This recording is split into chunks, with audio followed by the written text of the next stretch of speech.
Good morning, good afternoon, or good evening, whatever time it is when you're listening to this. This is Maren Ecosta, just coming at y'all a little different today. We're going to call it Different Hair Thursday. But I am coming at you guys today with two guests that you have both seen individually, but you have yet to see together. So this is the mother daughter duo of Sela and Giselle of Looking Through the Glass. And they are going to be here today together telling their joint story. So we'll start with you, Sela. Let's Are we get your telling our word in 420 fire. We're story gonna or are go we with telling oldest to youngest here. are we telling our 420 story or are we telling a no? I mean, it's 224. It's close enough to 420 somewhere. Right, right. You said the joint story. I was like, hey. I don't know about that. um, sorry, it's been a long day. Uh, Hi y'all. Thank you for having us on, Maren. Absolutely. How, Thank you for I don't being even know here. how to start any of this. Like, where do we start, Giselle? Where did you leave off Well, yesterday?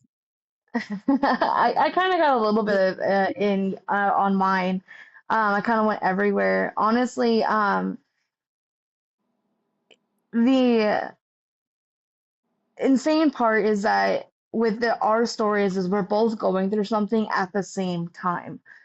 Right. That's where it comes in handy, where you had your own traumas happening to you while I had traumas happening to me, whether it was in the household or outside the household.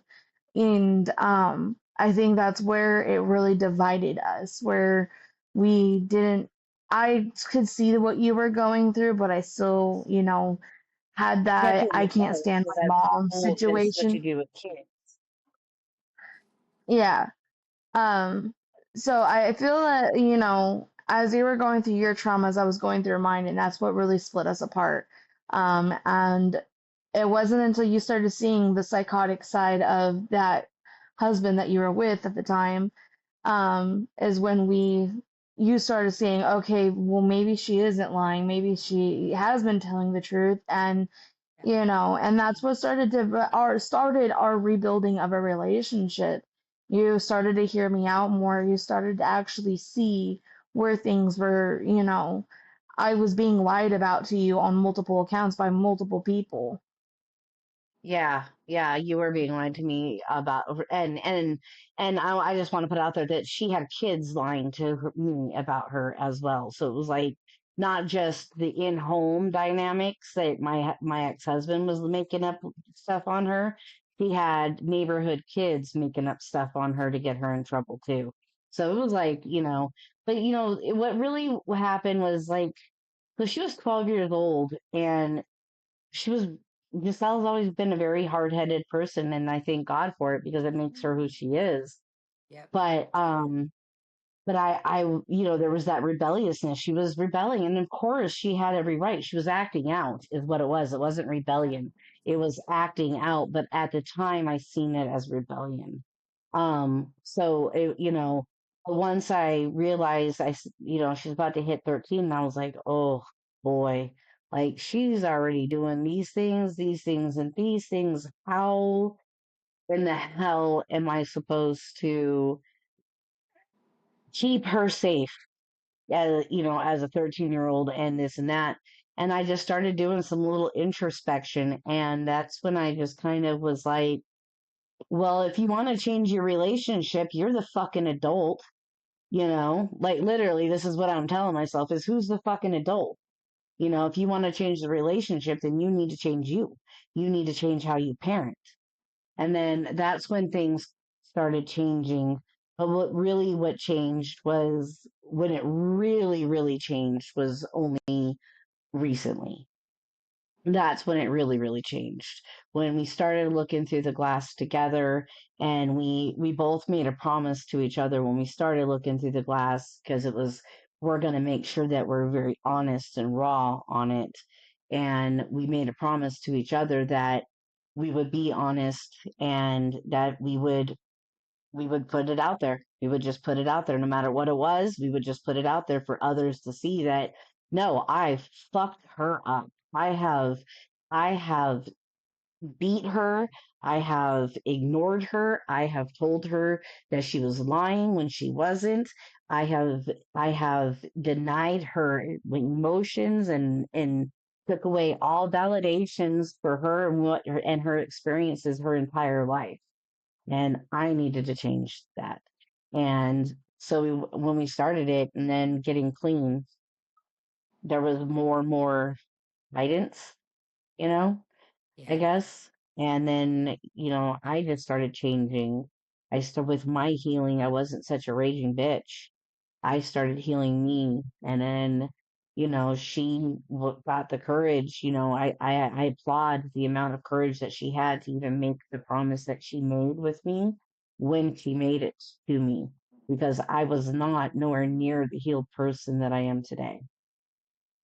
Like, she made that promise and had the courage to do this with me when I was still so unhealed and still so fragile that I was triggered and I would still project. I would still project. So she still said, "Nope, I'll do it. Well, let's do it." So that's She could something. see in you then. Yeah. She knew even though you were still going through your trials and tribulations, Yeah. And who I you just were have to inside. applaud. I have Yeah. to just applaud and I admire the amount of courage that she has. She absolutely is such a courageous person and to be willing to be that vulnerable with me again, Yeah. you know, and that's where it really lies. And you know, with the healing, I've been able to, I still have I'm still a bitch. I'm still me. I still make mistakes. I still mishear things. I still have my attitudes or when I'm triggered, but now I'm more of a, oh crap, or in the middle, I'll notice my tone and I'll be like, look, Yeah. I know this sounds really bitchy, but I'm not meaning for it to be bitchy. So please know that it's not you. It is just me freaking out right now and having a bitchy tone. So, so I'm learning to pick up on those things. Or I'll be a mom and not, and not the mom of a 13-year-old and not the mom of an adult Yeah. woman at times, Yeah. where, and so therefore I'm absolutely crossing boundaries of her independence and all of that. And I'll check myself. I've learned to check myself and be like, okay, yeah, no, that's wrong. That's wrong. And I would think in Giselle's shoes as well, it feels different. You might not even feel like you're stepping on her toes because you're doing things that she wished you would have done before. You're being involved and you're trying to, to give the motherly love and the motherly advice and things that you maybe weren't doing as much before. So now it's more of a, well, yeah, mom, you're being a bitch. Definitely, But I think it it's more welcomed definitely now. the way I give advice is definitely different. I mean, I may have always been able to give decent advice to her, but the way I approach it now is completely different. Whereas before it sounded more of a, well, this is what you need to do type thing. Like, but now it's like, hey, can can I just can you just hear me out? But I also am very aware of the things that my traumas, and and it really is showing. I'm seeing more and more, especially as she's dealing with postpartum and motherhood and her healing traumas at the same time, and dealing with her own recovery, and dealing with all of these things all at once, along with life and what life throws at you. um Forgot what I was saying. Shit. It was gonna be really nice, Giselle. It's going to be really nice about you, but we just don't remember now. Well, I'm really noticing that's what it was. I'm really noticing how much that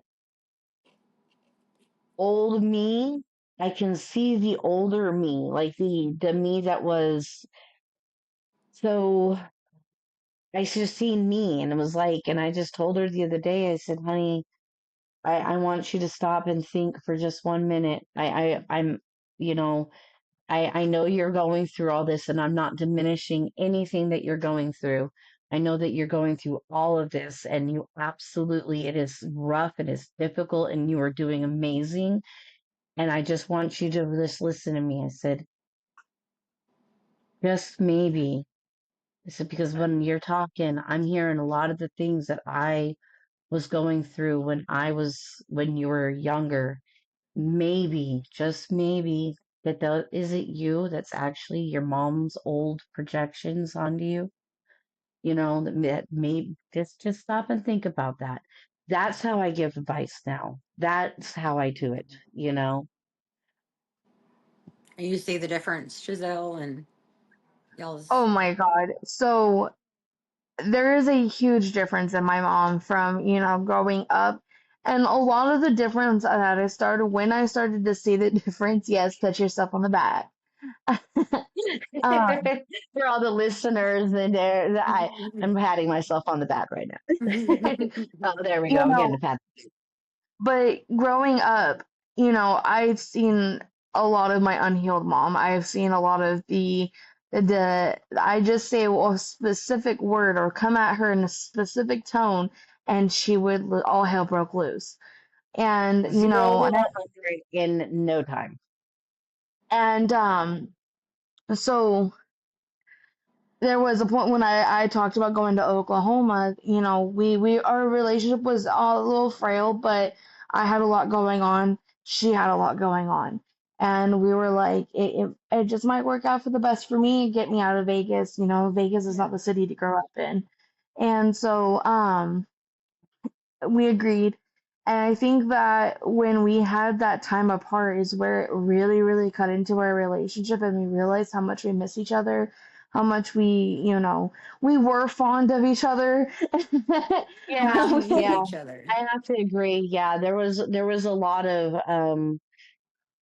there was a lot of soul searching and like, what the fuck are you doing, Sela? Where are you heading? What do you need to do? And because this isn't okay. And then there was a lot of like, wow, this it there was a lot of aching, missing the things that I should be being there for. There was a lot of, I should have, like, she had a knee operation and I couldn't be there for it. And I was just like on the bus riding to work because that was when I was riding the bus, spending more time on the bus than I was at work. And I was working for fucking Subway. Like, oh, okay. That was the only job I could get at the point in time. So I'm riding on the bus and I'm just like, I'm spending more time on the bus. I'm not getting anywhere. I don't have either one of my kids. I can't have either one of my kids because I have no help. I have no babysitter. I have no transportation. I have nothing. And me continuing to do riding the bus, spending more time riding the bus and being content with this stupid little freaking job, I need to just step out on a branch. And if it breaks, and it fucking breaks. And that's what I ended up doing. And that's courageous within itself, though, to know to be able do pat yourself on the back for knowing that you rode the bus every single day to a job that you didn't necessarily enjoy going to, but you did it. You knew what you needed to do. You didn't say, "Screw that! I'm not riding a bus to a job that I freaking hate. I'm just going to stay at home and not do shit." You did. You I was, made the best yeah, I was like, situation out of what you had in your hand at the time, and so you grew yeah, from that. Made you a lot stronger. of people, and I'm just gonna call it out, is a lot of people accused her, even though she was on and off with the drugs, they were like, "You're just a lazy piece of shit mom that just sat at home, didn't want to do shit," because she was between jobs. She always worked her ass off to make sure she had a job to make sure that we were covered. You know, I Yeah. it was so weird growing up because I didn't have the typical drug addict mom. My Yeah. mom, she did care. She did put us first. She made sure there was a roof over our head and food in the fridge. That was her top priority, was making sure that there was roof over our head and food. yeah, we may have not had any kind of like utilities, but you know what? It was a roof over our head that, Right. and food in the fridge. So, I was accused of a lot of the times of lying when I wasn't. I was accused of, and it was because I had shady behavior because I was trying to hide the Yeah. piece of shit husband that I fucking was dealing with, you know? So that's where they were picking up on the shadiness. And yeah, I was lying about some things, but for the most part, I was just trying to hide the shameful part. They knew that it was abusive, but they didn't understand how abusive. You know Yeah. what I mean? Sorry to cut you off, Giselle. oh no, you're fine. And it's really great that after the whole little break that we had between, um, the 9 month break that we had, I came back and it was a whole different world. The relationship that my mom and I had was not, it wasn't the same toxic relationship. My mom didn't seem as toxic. She seemed that she had, a different world going for her. And that's where I was like, I really want to be with my mom. Because that's, well, part of the reason why I ran away was because I felt like we were just toxic for each other because I was a lot like her and I think that triggered her. Yeah. Yeah. My mom would say the and same thing about me. And so, we had spent a lot of time together, and I took in that time break. I visited my mom. I went to California to visit other family, and I visited. So there was a spring break where I got to see her and see a different Oh, side of that her. was so much fun. And I gotta thank my mom. If my mom ever watches this, probably wouldn't. And that was when my mom and I actually started rebuilding our relationship a little bit too.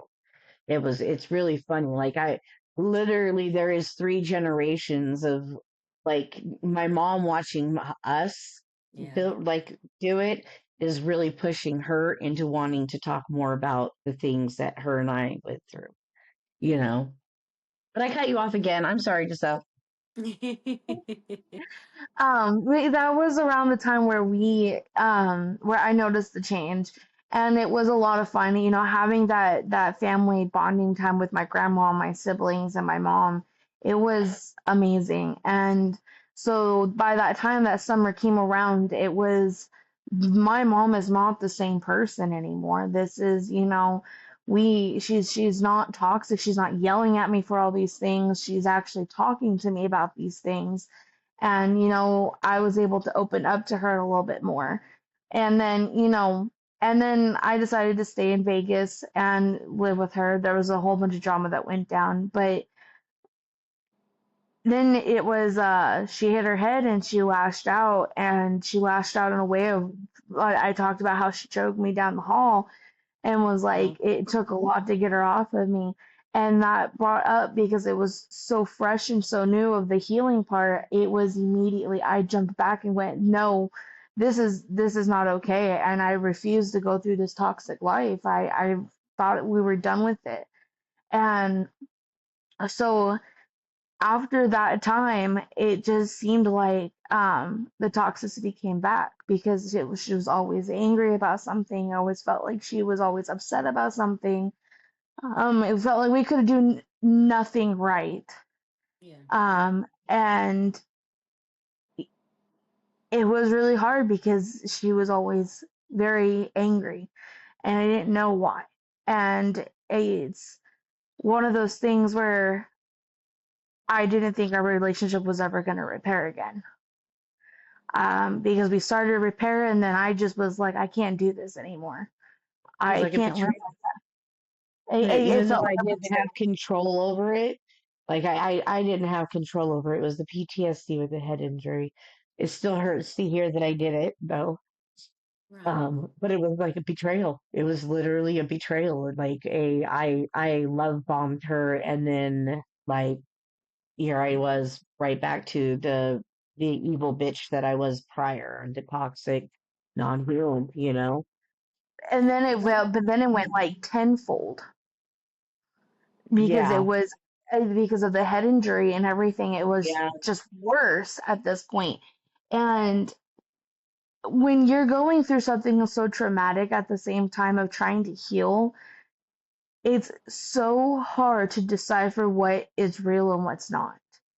It was so hard to go, this isn't her, she's going to get better. This isn't the same, this Yeah. isn't the same person, but it was still, she's yelling at me the same way. I'm pissing her off the same way. Now, a lot of it wasn't taken out on me because I was the helper. I was going to Mhm. school as a senior. I was taking care of four kids, her, my step grandmother, and my stepdad, and doing everybody's laundry, cleaning the house, doing homework, cooking dinner. I was doing everything. So Everything. she was more appreciative the more I did stuff around the house. So that also is why I kept on a lot of it was my mom appreciates me. My mom loves me. Let me keep doing these for her, no matter how burnt out I was. And Which is good. I would stay at the hospital with her when they were doing her EEGs, and and it was taken out. A lot of it was taken out on my stepdad. A lot of, or one of the kids would fuck up, and that would be taken out on them. I was kind of the best friend in it, but we had our fights too. Yeah. I would just say something in a certain way, in a certain tone, and she would take it as me, giving attitude. Her brain didn't register it like I was talking to her normal. It was straight attitude. I'm like, what the fuck are you talking about? I didn't give any attitude. I just stated a question. Yeah. And I had to try to heal through that at the same time of dealing with it. And that was probably the hardest thing I've ever done. And then towards the when she decided to stop doing the drugs and we started doing this, I was able to talk more. And there was still things where I'd be like, Mom, you would do this, and she goes, well, you deserved it for something, you did something. She very much stopped. I slowly watched that stop being said and go, no, you're right. I was wrong for doing that. I apologize. And that is when I started my full on healing of going, she's actually sorry for what happened, even though she doesn't remember that happened. Right. Because And that's the Yeah, thing. I have no recollection of these things because it was literally the PTSD was so severe. Like you guys got the story from Giselle and me a little bit of my ex. The PTSD was so severe that it was, and my brain injury was so severe. My emotional regulator got all screwed up. So like even my control, my body temperature controller, I would fluctuate, especially like soon after I would be hot, cold, hot, cold, hot, cold, hot, cold, like the constant, like there was like every part of my brain literally forgot how to Yeah. function. And I'm not trying to excuse off any of that shit because Right. it, No, but for people who don't she in understand, her life, it was still me and I was still doing the yeah. things that I did to her prior, and and so yeah, the toxicity after my head injury, like before my head injury, I was working on myself so hard and I was doing meditations. That's when I found meditation and that's when I was like doing all this stuff. And I was like really I would take a few minutes. I was like, okay, da da da. And I was really working on myself. And then the head injury literally just okay, nope, as Right. if like nothing. So anything, nothing. I hadn't had the opportunity to start working on the actual deep traumas before the head injury happened. So I would literally, you said something to me, and my fractured, injured self would absolutely show how broken I truly was. You know, um, and then with the head injury, and I still do this. This is something I still do, especially if I'm closer to seizures. My brain will mishear something. I will completely mishear things, and now it's okay, I know that I mishear things. Is this what I heard? But it will mishear things and it will be misheard in the worst possible way, not in Right. the good ways. Like I never mishear something good. You know, Right. Right. of course, I always mishear something that is going to piss me off, hurt my feelings, or injure my ego. You know what I mean? Yeah. And that's typically when I'm closer to seizure is what, and that those types of things happen because, like I said, the emotional. But as I do more and more healing, those triggers are absolutely I like I said, the past 24 hours, my whole life has been completely shattered and altered, but I am more calm than I'm so calm it's scary, you know. Yeah. And it's Um, kind of, it's your experience and the things that you go through are pretty unique. A lot of people may not understand. Working in healthcare for 25 years, we did see a lot of, traumatic brain injury, which is the most. Anytime we would get a new patient that was a traumatic brain injury patient, I'd be like, oh my gosh. I mean, because it was going to be, here we go. sure, it was, here we go again. Here we go. But imagine, Be, you're already struggling with mental health. You've yeah, had I was domestic already, violence and then sexual assault the situations, like sexual just assaults, name it on multiple your finger, sexual everything assaults. that you've Yeah. been through, raising your children, and then now on top of all of that, you have a traumatic brain injury. Like, Mhm. I can't imagine what it would have been like to live in your brain. So Um, it just, You know, when I would go into those angry, we call them angry seizures. uh They were literally flashbacks, is what they literally were. yeah, They were literally flashbacks.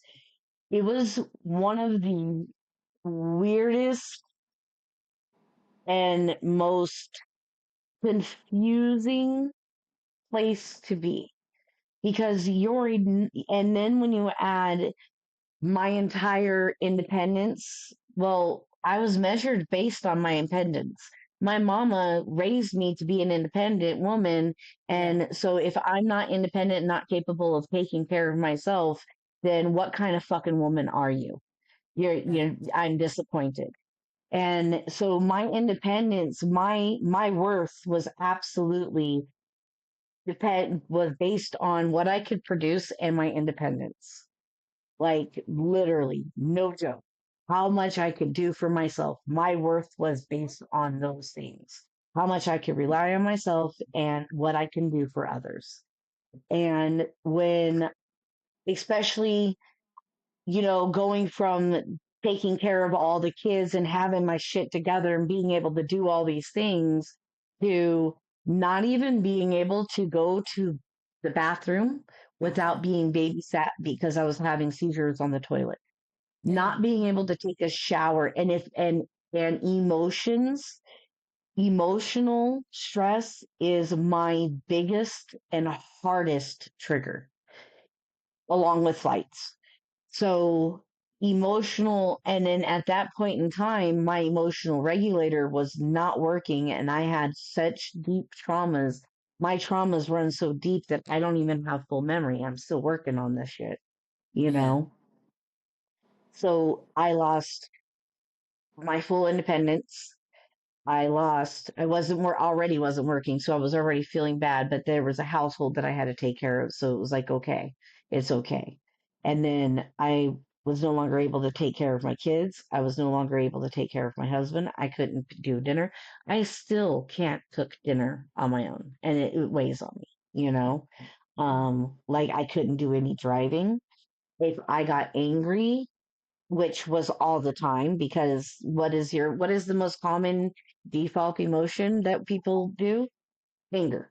mm-hmm. Feel sad? Boom, anger. You feel pain? Boom, anger. You feel insecurity? Boom, anger. That is our default. And we, especially for those that don't like to feel emotions. Yeah, And for somebody that didn't even learn how to identify emotions, let alone learn how to feel them, because I started doing meth at 12, you know, um, I I forgot what I was saying. Shit, I forgot what I was saying, y'all. I forgot the punchline. You guys got to have the joke. We got half the joke. We got half of it. Now you were talking And about this is literally that has a symptoms from having that's so many that's seizures traumatic brain injury and post concussion and syndrome. I'll yes, be right in the ma'am. middle. I'm really hoping like there's a possibility of some major help for healing the physical brain. Uh-huh. There's some hope for that. I'm hoping and I'm praying and I'm just going, guides, God, universe, just get me there because I know that that also will be so helpful in maybe possibly stopping these stupid seizures. Right. Sorry. Of course it For all of y'all that deal with epilepsy and seizure disorders, man, you know where I'm at. it's you're totally out of control in your own body. And that's scary. Oh, that's what I was trying to say when I was in those flashbacks. I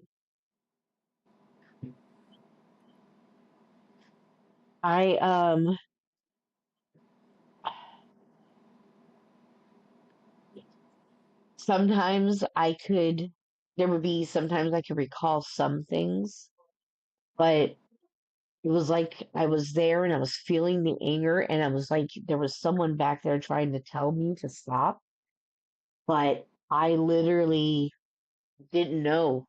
Like I when somebody says they didn't know what they were doing when they were doing it, I'm telling you, and then I would have no recollection of these things and I don't even know to the full extent, like what I do remember. I don't want to know. Yeah. I don't know if I could forgive myself that far. And of course mine wasn't seizure related, but my drinking was so heavy that I developed what's called, and I cannot pronounce it right, but it's like Warnicki Kellogg something. Anyways, it is alcohol induced dementia. And it's something that I can never get back. So when would they would say blackout drunk. It was Yeah. not just blackout drunk. Like there is no getting the memory back.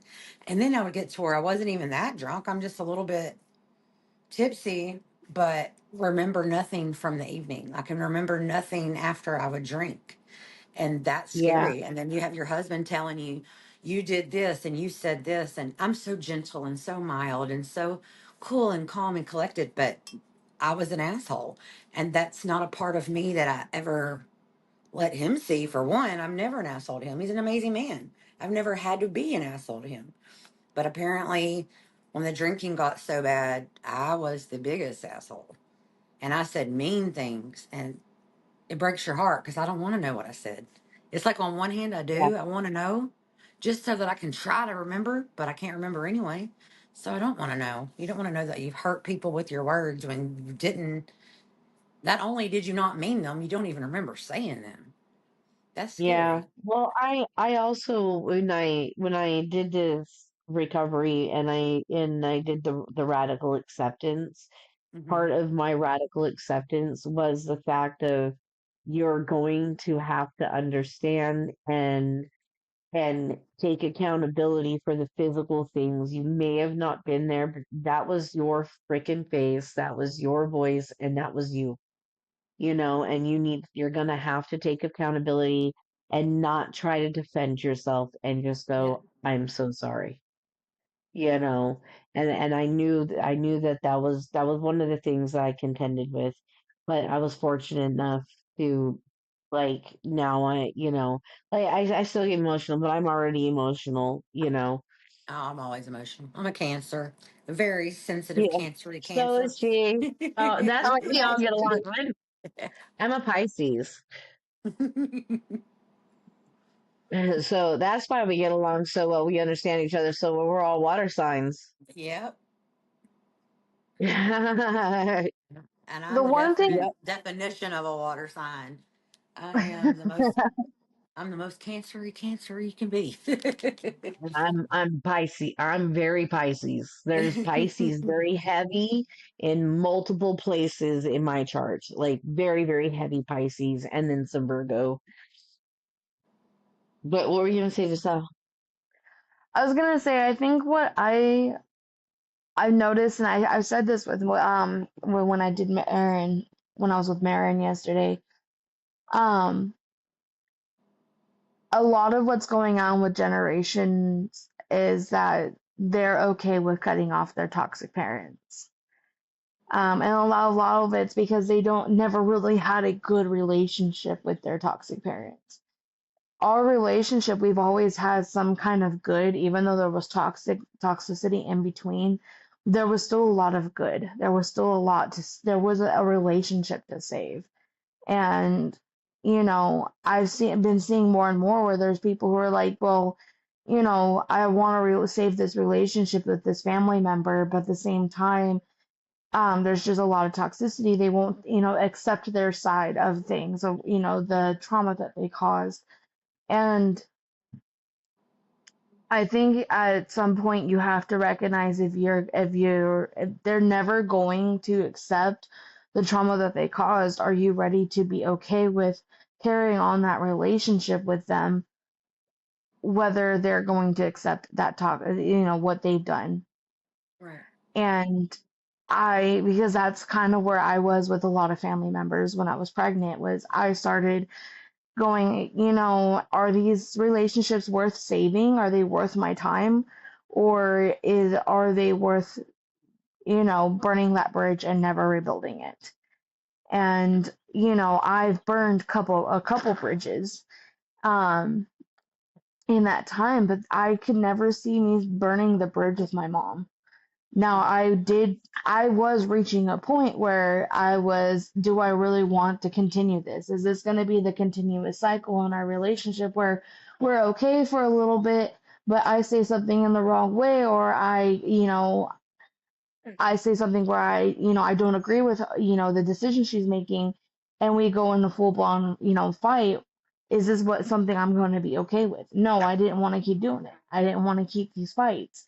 There was one fight where I hung up on her and was like, I'm not picking it back up. And she kept calling me back, calling me back. I was like, nope, I'm not picking it up. And I was typing out what I had to say. I was like, you're going to hear it one way or another, whether I have to type it or I have to call, say it to your voicemail. You're going to hear it. And she showed up at my house.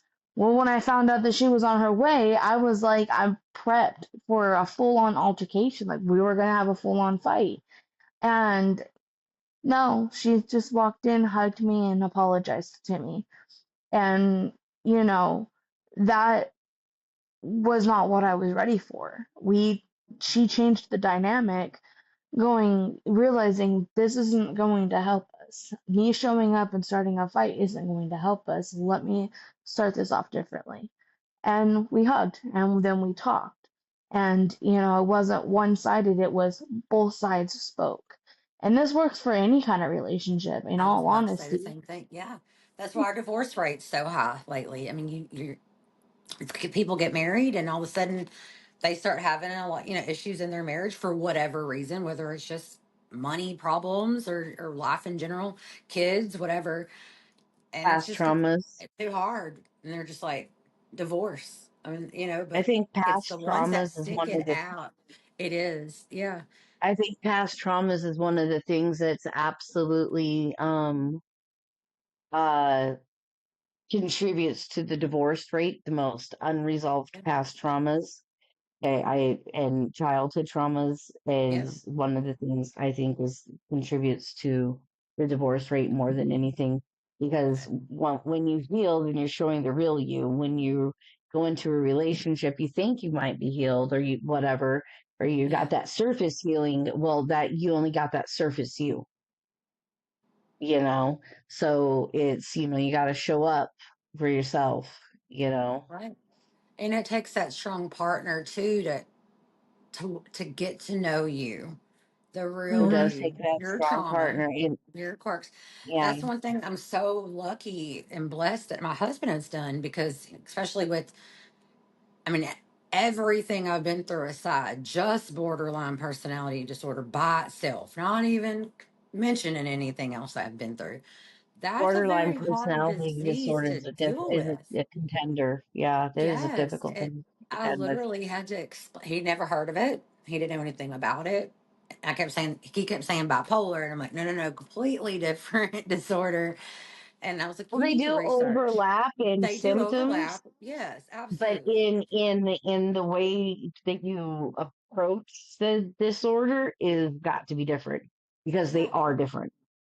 So I literally had to tell him one day, I was like, the best thing that you can do for our marriage, Is I love. want you to research borderline personality disorder. I want you to Hmm. read, because he's a big guy on studying and learning. I was like, I want you to Dr. learn Ramsey about this goes disorder. into it quite a bit. She's more of a narcissistic disorder, Hmm. personality disorder. She's like the top leading top. And that woman and her studies and her YouTubes have helped me heal so much. So if anybody's out there that's dealing with the thing wondering, Dr. Ramsey is one of the best for the narcissistic personality disorders. And she goes into quite depth into the borderline personality disorders as well Because it's because hard for they ourselves to all understand. overlap. Yeah, they do. And with Yeah. borderline, it's hard for us to understand. Hmm. That's why we're so frustrated, is because we can't even get our own self. I look at, like, with the abandonment issues that I have, I get so angry because I should not feel that way anymore, because I know my husband's not going anywhere. Biggest green flag person in the world, like, amazing man.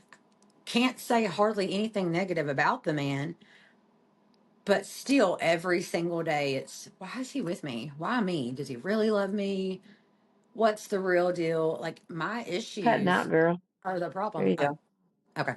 Like, my issues are the problem, but it's hard. I don't even know how to handle that. Like, I have my coping mechanisms, and I know it's not real, but I have a hard time with that, with with the abandonment with him.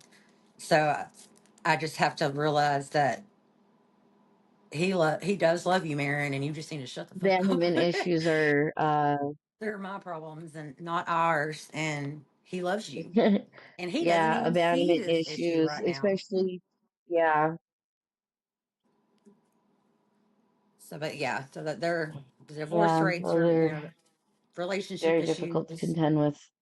Yeah, because if we can't even deal with ourselves, it is hard, for others to deal with us, or for us to understand that they're Yeah, when you trying. can't deal They're with yourselves, trying, it's very and you're just like, difficult no, you're to not. try to I'm not trying understand not. No. somebody else. Yeah. Especially, like I said, especially with the different, like, bipolar and borderline, and just, if they're not exposed to it previously, it is very hard to live with somebody like that. I couldn't live with myself. I couldn't be married to myself. If he was me, I'd have to really try hard, because I'm a difficult person sometimes, but it's just because I'm so passionate, and I'm so loving and so passionate, and then I'm just so frustrated at the same time because things just aren't working.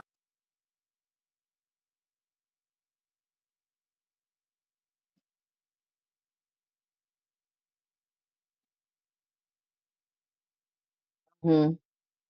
Yeah, you're cutting in and out a little bit. At least on my end, you saw. Yeah, it's cutting in and out really bad on my end too.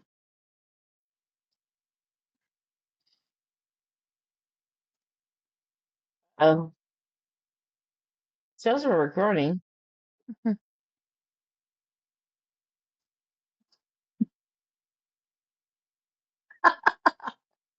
And welcome to Marin's technical difficulties. As part of her chronological, or not chronological, Chronological. Oh, if the she has Mary listened to got the kicked out of her own. She got kicked out of her own recording. It shows that we're still recording. Oh, well, I mean, we can Yeah. carry on with the conversation. Yeah, let's do it. So, let's just go ahead and do Marin's podcast for her over here. Hey, let's have fun with it. No. I, uh, but I will say that I feel that a lot of people can repair their relationships with their parents, if they're willing to put the work in. And, I've seen it with, a friend of mine and her mom.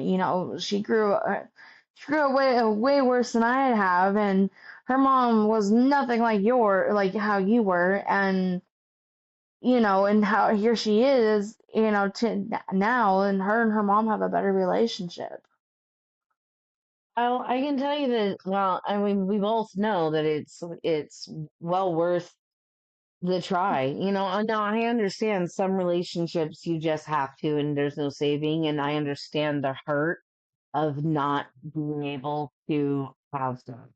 I fully understand. I've kicked my dad out of my life completely, and it hurts. Like, I still want my dad.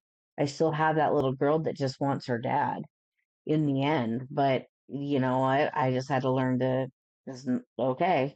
So, there is the understanding. I don't know if we're recording or not, but there is the understanding of, that sometimes you just have to do what you have to do. But there are relationships that on the surface may look like there's no hope, but there could be. Yeah, well, no matter what, and a lot of it that for me was that nobody was there for you. And seeing that nobody was there for you, like nobody was there for me. Who else could be there for you? You were there for me in situations, so it was like I gotta be there for her. Somebody. It was like we're there for each other, and that's what I believe saved a lot of our relationship, was me seeing it as a nobody's there for her, let me be there for her. And that's why I was left to be so open on us opening up our relationship, and willing to heal through it, because I still have those good memories, those fun memories of my mom, the real mom. Aaron's calling me. Hello? Oh yeah, I did not just lose everything we did. I don't know, but Can't even get back in. Sick signal, sick connection. it shows that we're still recording. Yeah, it's telling me it's connecting me to the studio, and it's just a circle going Well, around. you got kicked out of your own podcast and it's being recorded right now, so you better not edit this shit out. She got locked out of her own podcast. Just get back in. Let me try again. Let me just get out and go back Yeah, in. it's still showing that we're recording, so I don't know how to stop it. Yeah, yeah, where'd it go? Okay, welcome to Marin's world. Oh, Bye. Oh, that's hilarious.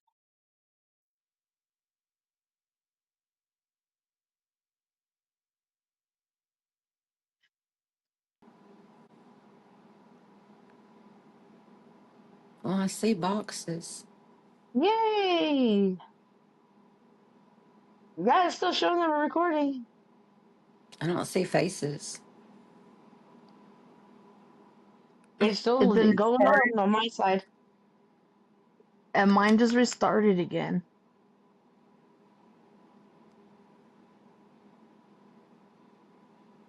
Oh, Why did it restart?